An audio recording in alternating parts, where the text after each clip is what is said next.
Assalamualaikum warahmatullahi wabarakatuh. Alhamdulillahi rabbil alamin, wa bihi nasta'in, wa la udwana illa 'alas zalimin. Asyhadu an la ilaha illallah wahdahu la syarikalah, wa asyhadu anna Muhammadan abduhu wa rasuluh. Allahumma salli wa sallim wa barik ala sayyidina wa maulana Muhammad wa ala alihi wa ashabihi wa ihtada bihadih wa istanna bisunnatihi ila yaumiddin, amma ba'd. Ibu-ibu, bapak-bapak, kaum muslimin dan muslimat yang dihormati dan dikasihi sekalian, baik adapun pada malam ini insya-Allah kita menyambung kuliah maghrib dengan tafsiran surah Al-Baqarah. Kita berpindah ke ayat 18. Firman Allah Ta'ala, A'udzu billahi minasy syaithanir rajim. Masaluhum kamatsalil ladzi istawqada nara falamma adaa'at ma hawlahu dhahaba Allahu binurihim wa tarakahum fi dhulumatin la yubsirun summun bukmun umyun fahum la yarji'un aw kasayyibin minas samaa'i fihi dhulumatun wa ra'dun wa barq yaj'aluna asabi'ahum fi adhanihim minas sawa'iqi hadaral maut wallahu muhitum bil kafirin yakadul barqu yakhtafu absarahum kullama adaa'a lahum mashaw fihi wa idza azlama 'alaihim qamu walau syaa'a Allahu ladhahaba bisam'ihim wa absarihim innallaha 'ala kulli syai'in qadir. Baik, ayat 18 hingga 20. Ayat 17 ayat 17 hingga 20. Perumpamaan mereka adalah seperti orang yang menyalakan api. Maka setelah api itu menerangi sekelilingnya, Allah hilangkan cahaya mereka dan membiarkan mereka dalam kegelapan. Mereka tidak dapat melihat. Mereka tuli, bisu dan buta. Maka mereka tidak akan kembali. Atau seperti hujan yang lebat dari langit disertai kegelapan, guruh dan kilat. Mereka menyumbat telinga dengan anak jarinya kerana ada petir dan takut mati. Dan Allah meliputi orang-orang kafir. Kilat itu nyaris menyamar penglihatan mereka. Setiap kali kilat menerangi mereka, maka mereka berjalan di bawah sinar itu. Apabila kegelapan menimpa mereka, mereka berhenti. Jika Allah menghendaki, nescaya Dia melenyapkan pandangan dan penglihatan mereka. Sesungguhnya Allah berkuasa atas segala sesuatu. Baik. Kita masih lagi membicarakan firman Allah Ta'ala berkenaan dengan sifat atau sikap orang-orang munafik. Okey, dalam ayat 17, masaluhum kamasalil ladzi istawqada nara falamma adaa'at ma hawlahu zahaballahu binurihim wa tarakahum fi dhulumatin la yubsirun. Perumpamaan mereka iaitu orang munafik seperti orang yang menyalakan api. Maka setelah api itu menerangi sekelilingnya, Allah hilangkan cahaya mereka dan membiarkan mereka dalam kegelapan yang mereka tidak dapat melihat. Begini,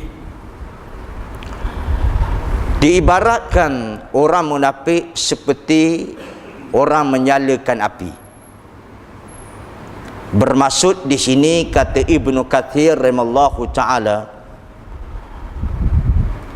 orang munafik mula-mula asalnya dia beriman.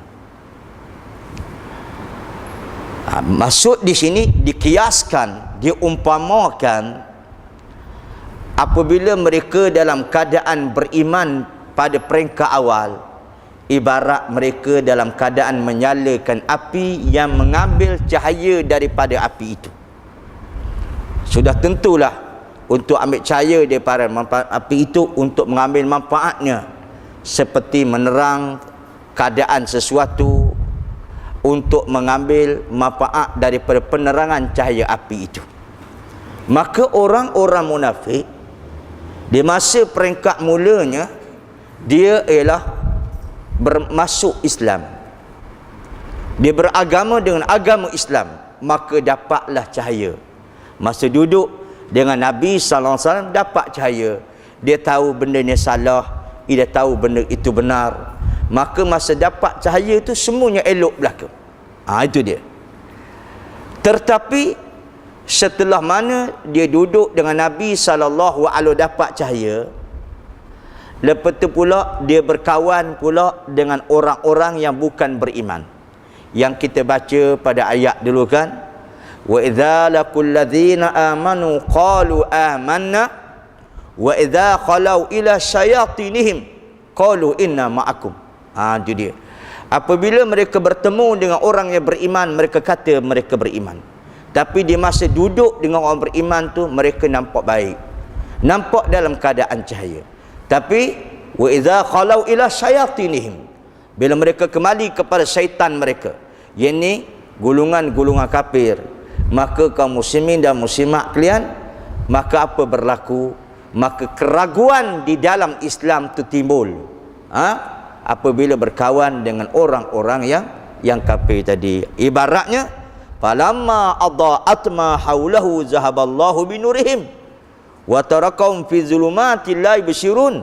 Masa duduk dalam keadaan mereka beriman, dalam keadaan cahaya, tapi bila datang keraguan mereka, bila temu dengan orang kafir, maka falamma adaa'at ma haulahu zahaballahu binurihim, yang maksudnya maka setelah api itu menerangi di sekelilingnya, Allah Ta'ala hilangkan cahaya mereka dan membiarkan mereka dalam kegelapan. Jadi elok dah cahaya, tapi akhirnya balik kepada orang yang bukan Islam, maka banyaklah keraguan-keraguan yang timbul, maka mereka duduk di dalam keadaan kegelapan, iaitu adalah kufur. Maka di sinilah kaum muslimin dan muslimat kalian, cuba kita lihat ya. Kita lihat ambil satu benda. Kalau kita ni duduk di tempat yang baik, banyaklah tempat yang baik. Contohnya kita dari arti kata yang lain, duduk tempat dengan orang baik, alhamdulillah, kita nampak tak ketenangan jiwa, nampak jadi baik je. Tetapi kaum muslimin dan muslimat kalian, orang munafik ni pula, kalau pergi tempat tak baik, dia macam tak baik juga, dia bertukar. Ini sifat orang munafik. Eloklah dia dapat penerangan daripada cahaya hidayat, tapi bila dia pergi tempat lain, dia jadi gelap balik. Dia tak tahu jalan hidayat lah. Ini di antara orang munafik. Dengan arti kata ringkasan bahasanya, bila duduk dengan beriman, dia nampak kewarakan dia. Tapi bila dia duduk bersama orang yang tidak beriman, maka bertukarlah keimanan dia menjadi satu perkara, ikut jalan orang yang tidak baik. Nampak tak nampak? Itu orang munafik. Orang macam ni, kata Allah Ta'ala bagaimana? Satu masa nanti, maka Allah Ta'ala gelapkan pandangan mata mereka, iaitu tak nampak dah benda kebenaran. Okey, itu satu pandangan. Satu pandangan yang lain, kaum muslimin dan muslimat kalian, ini ulama lain beri pandangan. Sifat orang munafik ni, kaum muslimin dan muslimat kalian, bila orang baik pun, benda baik pun dia buat, benda maksiat pun dia buat, lama kelamaan benda maksiat itu akan menutup perkara yang baik. Percayalah, Itu dua pendapat. Ini saya ambil pada tafsiran yang lain. Dan yang ketiga, ulama lain mengatakan kalau seseorang itu dari sudut dosanya atau makanan dia, benda halal pun dia makan, benda haram pun dia makan, percayalah lama kelamaan dia lekat dengan benda yang haram. Tiga tafsiran yang dinyatakan oleh para ulama tentang ayat ni. Jadi kesimpulannya dari tiga kesimpulan tu, daripada tiga tepat belaka. Tepat belaka. Jadi kalau kita ni tak nak keraguan, duduklah bersama dengan orang beriman, dan boleh berkawan dengan orang kafir, jangan berdudukan dengan mereka cara mereka. Kerana kalau orang tak tahan mantap iman dia jadi goyang. Jadi itu sebabnya disebut di dalam ayat yang lain. Dalam ayat yang lain. Baik, sebelum kita ambil ayat yang lain, kita ambil kaum muslimin kisah para sahabat Nabi sallallahu alaihi wasallam dan tabi'in. Okey. Di antaranya ialah perbuatan Ibnu Umar radhiyallahu anhuma.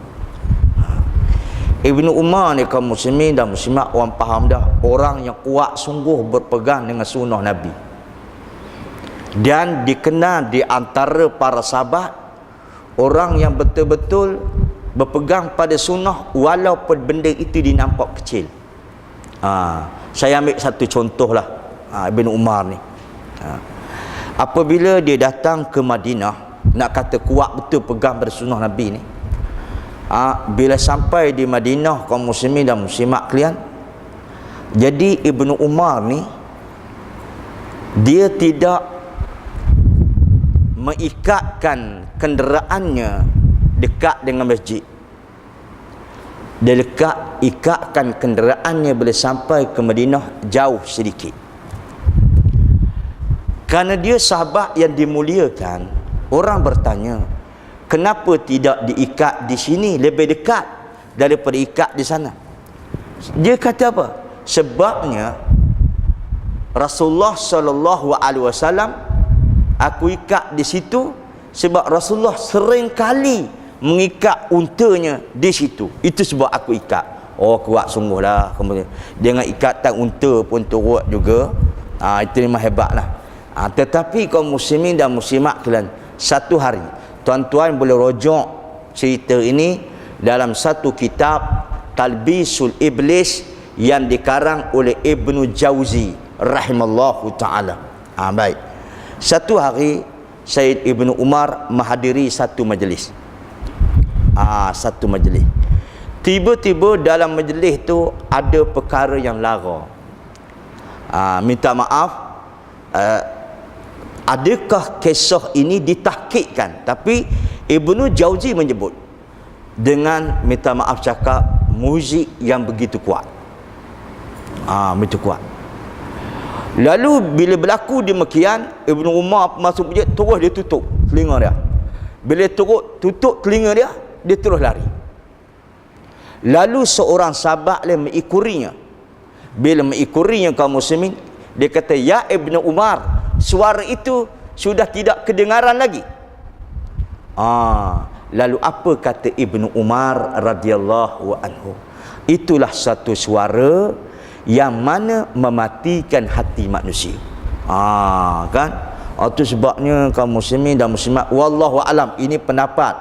Itu sebabnya ulama-ulama tafsir lain, walaupun ada berbeza pendapat tentang masalah hukum muzik ni, ada khilaf pendapat. Kita tak bolehlah, kita kena perhatilah khilaf pendapat ini.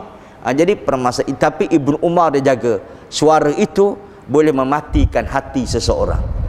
Cuba betul juga kamu semua. Kalau kita lihatlah dua perkara.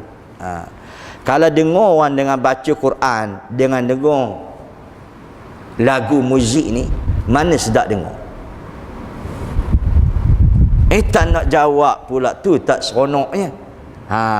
Dengar orang ngaji Quran ni, tafsir Quran, derah sangat mengantuk matanya. Bahasa nak tukar channel lain, betul-betul. Tapi dengan melihat tengok, dia ada perasaan yang lain. Itu sebab kadang-kadang hati boleh jadi mati. Inilah pendapat ulama mengatakan tidak boleh. Tapi adalah pendapat yang lain. Baik. Itu sebabnya kaum muslimin. Ada riwayat yang lain pula. Ibrahim bin Hidham. Baik. Apabila dia pergi ke satu tempat, tiba-tiba tempat itu kemudian dia dipergikannya, ada benda cerita yang lain. Lalu Ibrahim Hidham kata, banyak sangat dah benda lara kita bercakap ni. Lah banyak sangat. Tapi panjanglah ceritanya kalau nak muatkan di sini. Banyak sangat. Sebab Ibrahim Hidham bukan tak suka cerita benda lain. Tapi di masa dengar cerita tu, banyak sangat benda yang manfaat yang tak manfaatnya dari manfaatnya. Betul tak betul? Bukan tak boleh kalau kita semang-semang cerita habola, tak apa. Kaum muslimin dan muslimat kalian. Cerita-cerita lain tak mengapa. Tapi bila Ibrahim Hidham duduk situ, banyak cerita hak lain daripada cerita yang manfaatnya. Lalu dia kata kita alihkan cerita yang lain, dia alih cerita lain. Lepas tu orang lain tidak memandangkan cerita dia itu, orang kata tak peduli, lalu dia lari dalam majlis itu. Allahu Akbar, ini hebatlah. Apatah lagi kalau benda unsur yang kemaksiatan. Maka itu sebabnya kaum muslimin dan muslimat kalian, bila ada cahaya, pegang sungguh cahaya itu. Jangan ada cahaya itu ada kegelapan. Bila dah biasa cahaya dengan kegelapan, kaum muslimin, takut satu masa cahaya keimanan itu terpadam. Bila terpadam, maka gemarlah kepada kegelapan itu serta maksiatan. Ketika itu dia tak akan melihat dah perkara-perkara yang apa? Yang kebenaran. Jaga tu. Okey. Itu sebabnya ada ulama lain juga mentafsirkan, begitu juga seorang kalau dia terbiasa makan benda subhat dan haram, lama-lama dah jadi perkara biasa. Tidak baik. Apa akan terjadi? Ingat no? Di sekarang ni kita ambil satu perbincangan, bila kita duduk di atas kebenaran, atas dalil yang sahih daripada Quran, daripada sunnah Nabi SAW, duduk teranglah. Maka berpeganglah pada keterangan tu, jangan ragu lagi. Tapi bila ada keraguan nak ambil cara yang lebih lain, itu gelapan, percayalah satu masa Tuhan gelapkan hati dia. Maka terjadilah bila Tuhan gelap hatinya, summum bukmum umyum fahum la yarji'un, maka tidak dapat, maka mereka tuli, bisu dan buta. Maksud muka tuli, mereka tuli ni orang kata bukannya pekak telinga, tidak. Dan bisu bukannya apa nama tak boleh cakap, dan buta bukan buta mata ni. Ini ibarat belaka. Maksudnya bila dapat dah kebenaran, setelah mana duduk dalam kesesatan, kamu muslimin, kalau bercakap lah ibarat orang tuli tak mendengar dia. Dia bila bersoal jawab, kalau sekiranya benda tu tak betul, nyatakan, pun diam dia. Macam orang bisu tak nak bercakap. Dan mereka juga adalah apa terjadi? Ibarat orang yang buta tak nampak kebenaran yang Allah nyatakan, maka mereka tidak akan kembali. Itu sebabnya di sini satu doa yang Nabi seringkali ajar kepada kita, biar Allah Ta'ala tetapkan di atas jalan kebenaran sepanjang masa. Apa doanya? Ini doa yang kalau sebut dalam Quran, dalam surah Al-Imran yang biasa kita baca, Rabbana la tuzigh qulubana ba'da iz hadaitana wa hab lana min ladunka rahmatan innaka antal wahhab. Lepas tu satu, ya Allah, janganlah engkau palingkan hati kami setelah mana engkau beri hidayah penerangan kepada kami, sungguhnya engkau maha pemberi. Baik, pegang semua hidayah kebenaran itu, jangan ada keraguannya. Dan seterusnya doa yang lain, Allahumma sabbit qalbi ala dinik wa ala ta'atik. Ya Allah, tetapkanlah pendirianku di atas agamamu dan di atas ketaatan kepada kamu. Baik. Satu ketika kaum muslimin dan muslimat kalian, Rasulullah sallallahu alaihi wasallam kata Muaz, ana cerita dulu lah. Muaz radhiyallahu anhu, dia cerita satu ketika Rasulullah SAW memegang tanganku. Rasulullah pegang tangan Muaz. Dia kata, ya Muaz, ana uhibbuka ya Muaz. kata Nabi. Apa kata dia? Ya Muaz, sesungguhnya aku sayang kepada kamu. Itu dia. Kalau dah Nabi iklankan sayang, alangkah baiknya. Lalu wahai Muaz, kesayanganku kepadamu, jangan engkau lupa membaca setiap pidubri salah, pada setiap lepas solat. Sebabkan aku sayang pada kamu, naklah kamu baca setiap lepas sembahyang. Apa dia? Allahumma inni ala zikrika wa syukrika wa husni ibadati. Ya Allah, Allahumma inni ala zikrika, ya Allah tolonglah aku supaya sentiasa mengingati kamu atau banyak mengingati kamu, dan wa syukrika, banyak bersyukur ke atas nikmatmu, dan apa lagi? Allahumma a'inni ala dzikrika wa syukrika wa husni ibadati, dan sentiasa menambahkan kebaikan dalam ibadat aku. Itu sebabnya jelas ya, apabila seorang dalam kebenaran, tetap dalam kebenaran, jangan ragu atas kebenaran. Kalau ragu, berarti orang munafik dah ragu. Lama-lama bila ragu, Tuhan lelapkan hati dia, tak dapat hidayat. Sungguh dia tak dapat hidayah, tak melihat. Sedangkan dia tidak buta, tapi tak dapat melihat kebenaran. Na'udzubillah. Ada tak orang macam ni? Ada kaum muslimin dan muslimat, cukup banyak.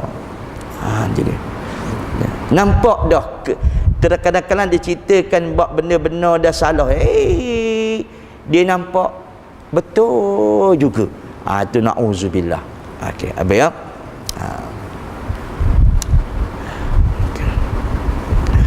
Dan diibaratkan orang munafik lagi. Tuan tadi ibarat pertama, ini munafik misal lain pula ni. Sebab orang munafik ni banyak jenis. Au kasayyibin minas sama'i fihi zulumatun wa ra'dun wa barqa, atau seperti hujan lebat dari langit, disertai kegelapan guruh dan kilat. Baik, yaj'aluna asabi'ahum fi adhanihim minas sawa'i kahadal maut, mereka nyumat telinga dengan anak jarinya kerana ada petir dan takut mati. Apa maksud dia? Begini cerita dia. Ibarat Quran ni cukup ibarat. Au qasayyibin minas sama'i fihi zulumatun wa ra'dun wa barqa, maka seperti hujan lebat dari langit disertai kegelapan guruh dan kilat, mereka menyumat telinga dengan anak jarinya kerana ada petir dan takut mati. Kata Ibnu Abbas radhiyallahu anhu, apabila orang munafik ni, kaum muslimin dan muslimat kalian, bila dia buat berpura-pura dengan Nabi, ibaratnya dia takut. Takut apa? Kalau di sini ketakutannya ialah ibarat hujan yang lebat. Bila hujan yang lebat, kaum muslimin dan muslimat kan malamnya gelap, tiba-tiba ada petir yang berlentung. Takut tak takut? Maksud di sini kata Ibnu Abbas, orang munafik ni takut sangat datangnya ayat-ayat Quran mentempelakkan cerita mereka. Sebab apa? Sebab begini. Sebabnya bila dia pergi dekat Nabi, dia nampak baik. Dan bila dia pergi dekat ruang kafir, dia banyak perancangan terhadap Nabi SAW. Tiba-tiba dia pergi dekat Nabi lagi. Dia takut sangat masa pergi dekat Nabi dia. Sebab apa? Takut datangnya wahyu yang mengkhabarkan kepada Nabi SAW cerita hal mereka. Jadi ketakutan mereka itu bagaimana? Seperti mana hujan yang lebat. Dah hujan lebat dalam kegelapan, dah takut dah. Mari pula petir, mari pula kaum muslimin dan muslimat kena warakdun wabarqa, kilat dan petir. Begitulah keadaannya. Jadi bila kan saya buat contoh, mereka dalam gelap ni hujan pula. Bila mari petir, nampak terang tak terang? Nampak terang lah. Jadi maksudnya mereka duduk sesak dah, tiba-tiba mari wahyu, mereka duduk dalam kesesatan, orang lain tak tahu, sebab tidak tahu perkara yang gaib melainkan Allah Ta'ala. Jadi perbuatan mereka yang sembunyi-sembunyi itu diingatkan Nabi tak tahu. Jadi akhirnya kaum muslim itu sebab mereka duduk dalam kegelapan, hujannya lebat, kegelapan, tiba-tiba mari petir, mari halilintar. Nampak cerah tak? Nampak cerah. Bermaksud Dia orang takut sangat bila mari Quran nampak tempelakkan perangai mereka. Nampak tak nampak? Jadi di sinilah kaum muslimin dan muslimat kelan banyak kiasan ahli ulama. Orang munafik ni dia buat satu perkara yang tak betul, dia takut sangat orang lain tahu. Banyak tak banyak? Banyak kiasan dalam Quran ni. Tadi menceritakan orang munafik takut wahyu itu datang menerangkan hal perangai ni, takut. Jadi istilah dalil yang lain nak menunjukkan sifat orang munafik, bila dia nampak kemungkaran kaum muslimin, dia takut orang lain tahu, tetapi dia tak takut yang Tuhan tak tahu. Dia takut sangat kamu orang lain tahu. Dan sebenarnya patutnya sebagaimana orang beriman, dia takut tentang Allah Ta'ala tahu tentang perbuatan dia. Tapi orang munafik dia tidak takut Tuhan tahu. Yang dia takut orang lain tak tahu. Allahu Akbar, banyak sangatlah kaum muslimin dan muslimat sekalian. Terlalu banyaklah. Okey ya. Okey.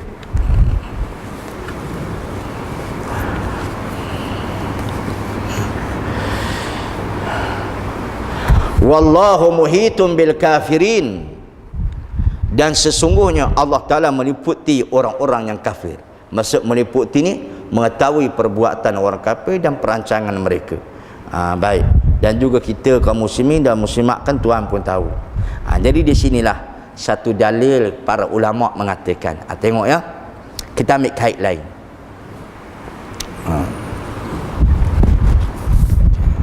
Selain saya nak ulang balik, itu sebabnya na'udzubillah kalau ada kita punya pegangan, na'udzubillah kalau ada kita takut sangat orang lain tahu, sedangkan tidak meletakkan takut kepada Allah Ta'ala benda salah yang kita buat, cuma takutkan pada manusia. Kalau orang tahu beratlah, betul-betul benda yang salah. Tapi ada juga benda yang aib tetapi tidak salah, lebih betul.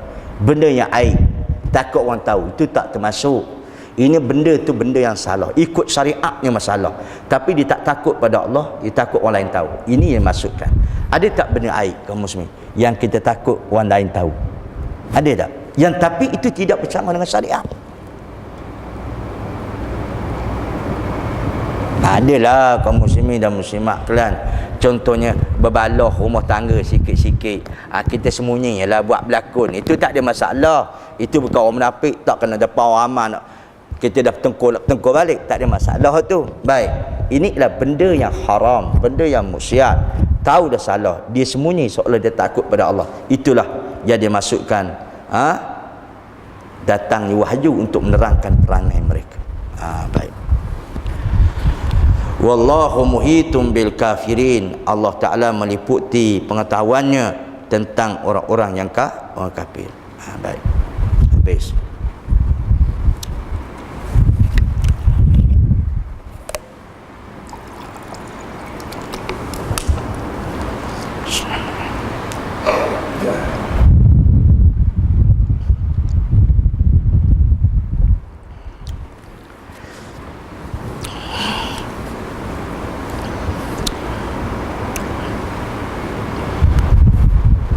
Dan seterusnya.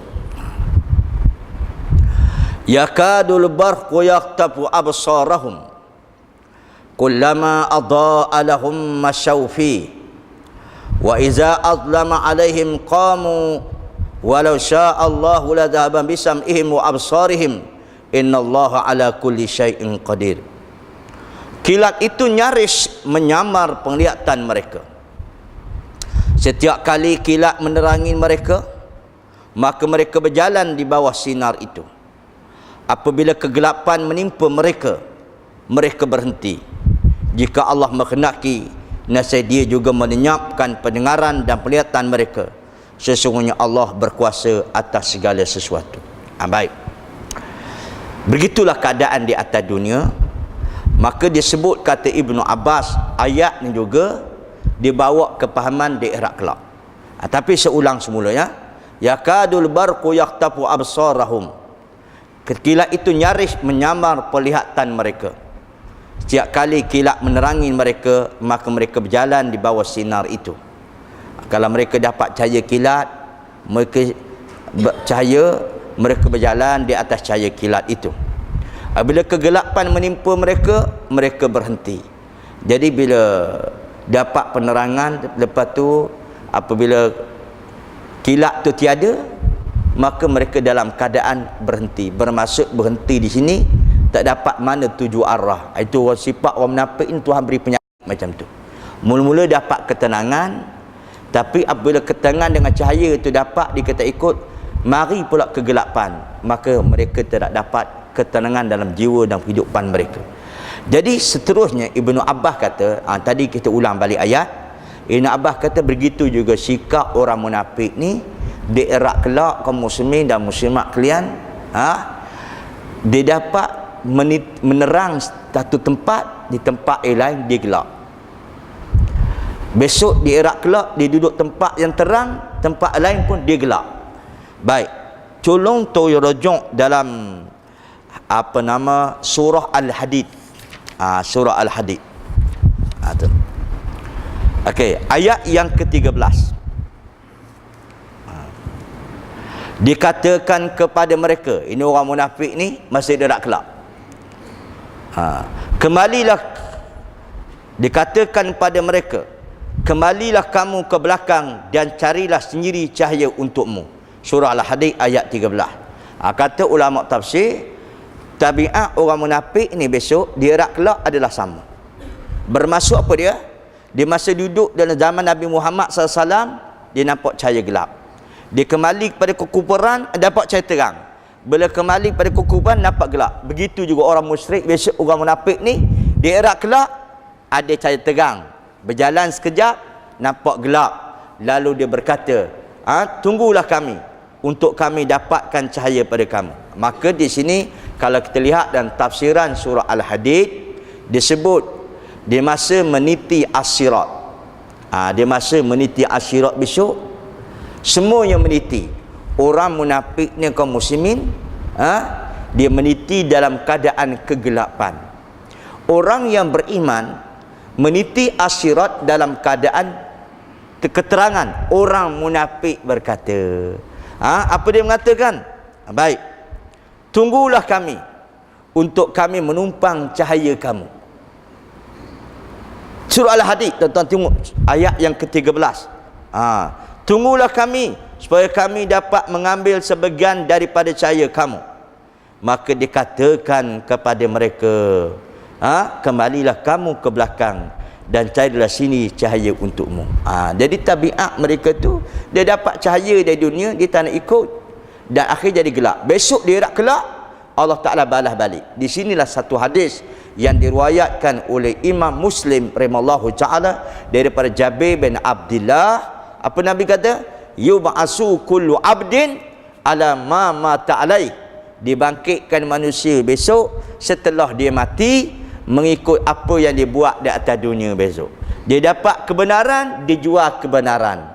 Dia dapat kebenaran, dia jual kebenaran dengan kesesatan. Dengan apa? Sama ada harta ke, wanita ke, dunia ke. Besok di erak kelak, dia tak dapat cahaya daripada Allah Ta'ala, dia nak menumpang cahaya orang beriman. Sambil dia kata, tunggulah kami.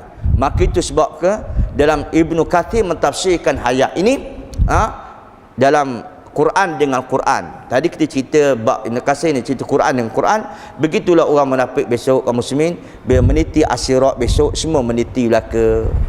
Ingat, bila kita meniti sirat besok, ada orang meniti dalam keadaan cahaya, ada orang meniti tak cahaya. Baik, sekarang kita ambil perbincangan. Itu sebab disebut dalam satu hadis yang diriwayatkan oleh Imam Nasa'i,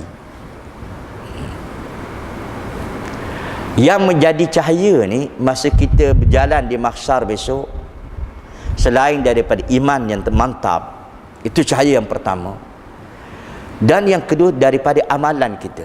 Sebagaimana satu hadis, Rasulullah SAW mengatakan, setiap anggota uduk manusia besok dibangkit dalam keadaan muajjalina, bercahaya. Anggota uduk kita ni dibangkit dalam keadaan cahaya. Apabila didengar hadis itu oleh Abu Hurairah, Maka Abu Hurairah kaum muslimin, dia basuh tangan dia tak sampai ke siku. Dia basuh tangan dia sampai ke tiak dia. Masa ambil uduk tu, dia basuh sampai ke tiak. Bila orang tanya Abu Hurairah radhiyallahu anhu, kenapa sampai basah sampai ke tiak? Dia kata sebab aku dengar Nabi SAW mengatakan bahawa sesungguhnya anggota wuduk ni dibangkit dalam keadaan mana? Bercahaya. Jadi kalau sampai siku je, maka semua siku je lah. Betul. Kalau sampai bau, sampai apa? Sampai ketiak bercahaya. Betul-betul. Itu Abu Hurairah lah. Tetapi kaum muslimin, dibahas kat ulama sebab anggota wuduk bukan sampai ketiak. Anggota wuduk tangan sampai ke siku. Itulah cahaya kita. Baik. Tapi asasnya iman. Orang munafik dia tak ada cahaya. Percayalah kaum muslimat. Orang kafir telah lagi. Itu sebab itu sebab bila kita ambil uduk, kamu anggota uduk kita nak yang jadi cahayanya. Itu sebab bila kita ambil uduk tu sebab Nabi ajar kita ambil uduk ni. Okey, sebab dia anggota uduk kena bercahaya. Khasnya ketika mana saya tengoklah orang yang pekat tengok belaka. Selalu kita ambil uduk ni taing basuh rambut kepala. Selalu gitu je. Kalau ikut sunnahnya tidak begitu. Rasulullah sallallahu alaihi wasallam bila ambil uduk kaum muslimin, sebagaimana kata Imam Asy-Syafi'i. Itu sebabnya Imam Syafi'i ni bagus, alim. Tapi jangan ambil pendapat dia separuh. Kalau ambil separuh jadi nyanya. Baik. Jadi Imam Syafi'i serta dalam dia kata Rasulullah SAW bila ambil uduk menyapu kepala ni, ambil air renjis, sapu ke belakang, sapu pula ke depan telinga. Kata Imam Syafi'i, inilah yang terbaik. Tetapi ni kata maksudnya, kalau ambil sapu begitu pun sah. Sah. Jadi orang ni dia ambil pendapat Imam Syafi'i atas kalau sapu itu adalah sah, sikitnya sah. Dia tak ambil yang kata Imam Syafi'i pendapat yang lebih elok seluruhnya. Itu dia tinggal. Sebab apa tinggal? Sebab kita tak baca kitab asal dia. Nama dia Al-Um. Saya tengok kitab Al-Um, dia bahas lagu tu. Jadi baik. Okey. Bahkan pernah Nabi SAW kaum muslimin, Rasulullah baginda pakai serban. Baginda tak tanggal serbannya. Dia ambil serban ni, letak di sini. Letak belakang sikit. Lepas tu Rasul nak azan dulu. Okey, sedikit lagi. Nak azan dulu, Rasulullah SAW sapu dekat sini. Lepas tu dia sapu atas serban dia pula. Jadi kalau sapu gini-gini besok bangkit ya kiamat, Allah cahaya kat kepala sikit ya. Kalau semua jadi cahaya terang. Boleh faham itu? Okey, dengar azan dululah. Baik.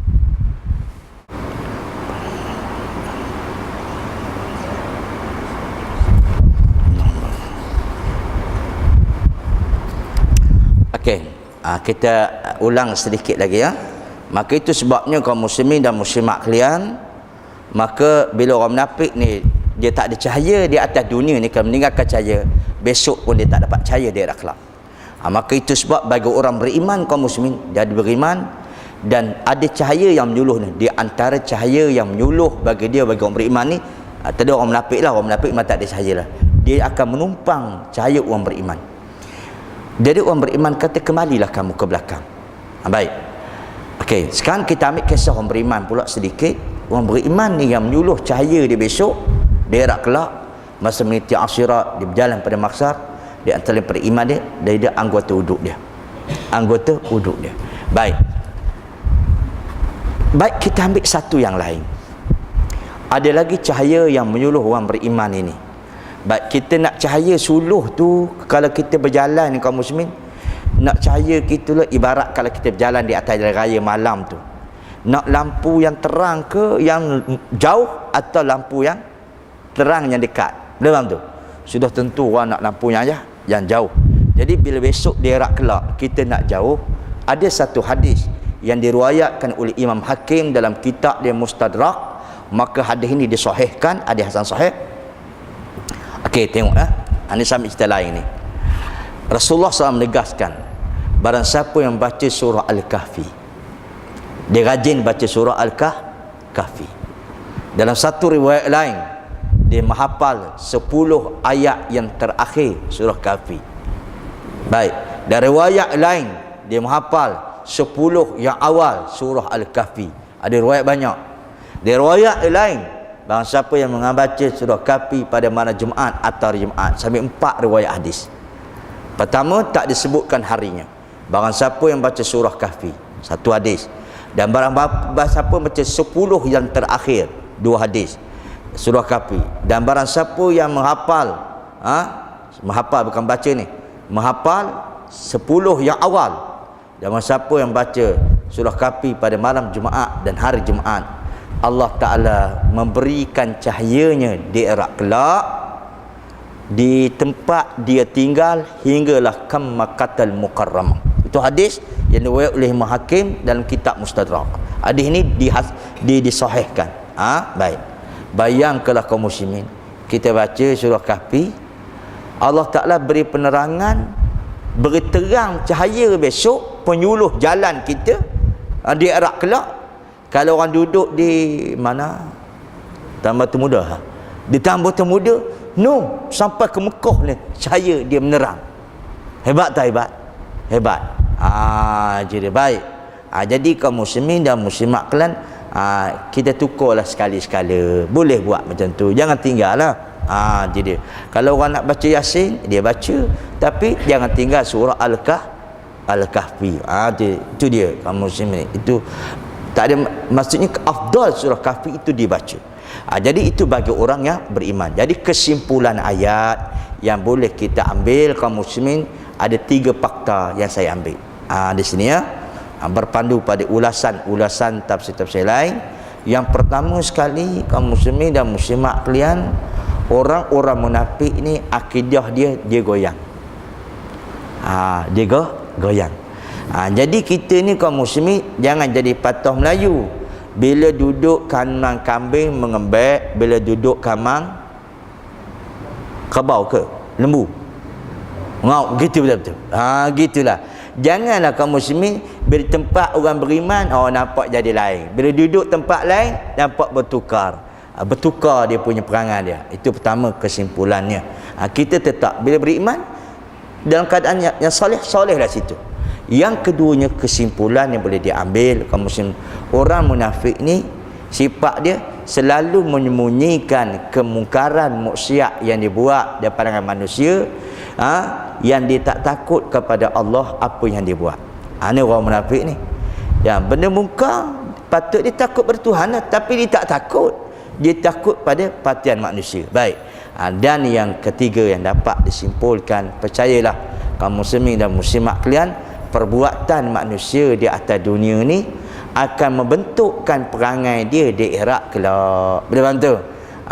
Kalau kita berpegang pada kepada Islam, insya-Allah bolehlah cahaya. Tapi barang siapa sekejap pegang tidak, maka dia tidak dapat cahaya di akhirat kelak, dan dia nak menumpang bagi cahaya bagi orang yang bercahaya, maka tidak boleh sekali. Dan yang keempat kesimpulannya, kaum muslimin carilah kelebihan tentang masalah wuduk, ambil yang sempurna, tentang untuk membantu amal ibadat seseorang itu. Yang saya kata tadi, bacalah surah Kahfi, insya-Allah penerangan Tuhan beri untuk cahaya cukup meluas. Itu kesimpulan yang boleh kita ambil daripada ayat 17 hinggalah 20. Baik, lain kali kita bicarakan surah yang sama, ayat yang ke-21, insya-Allah. Ada perbincangan?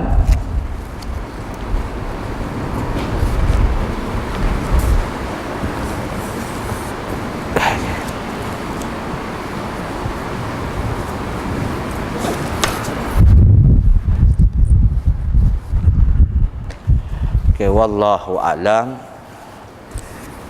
Subhanakallah wa bihamdik, asyhadu an la ilaha illa anta wa astaghfiruka wa atubu ilaik. Assalamualaikum warahmatullahi wabarakatuh.